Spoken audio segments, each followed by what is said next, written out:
Welcome top news today. The GoldwaterNichols Act requires the president to submit a national security strategy report each year. Every president since Ronald Reagan has failed to comply with the law in one or more years of his administration, but on December 17, Donald Trump issued his report.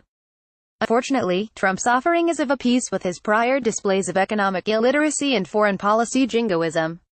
It's a dog's breakfast of policy pronouncements that couldn't be more opposed to real national security, if that had been the author's intention.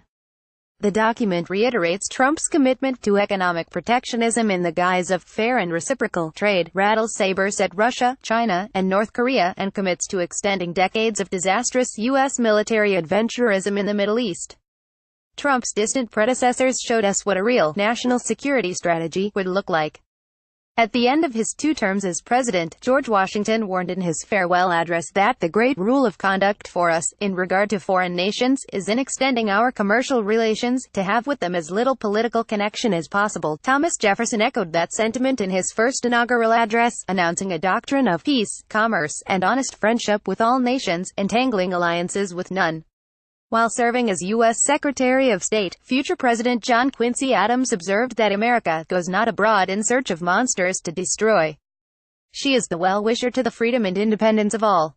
She is the champion and vindicator only of her own. Those principles served the U.S. well to the extent that they were followed, with a few exceptions, throughout the 19th century. But since the Spanish-American War of 1898, the U.S. has increasingly styled itself an imperial power, attempting to dictate to the world at a cost of hundreds of thousands of American lives and millions more abroad, as well as trillions of dollars redirected from productive endeavors to paying the butcher's bill.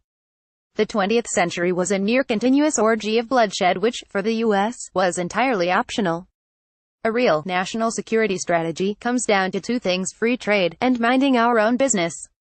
Early in his presidential campaign, Trump hinted at the latter, but quickly reverted to business as usual. He's clearly never grasped the former at all.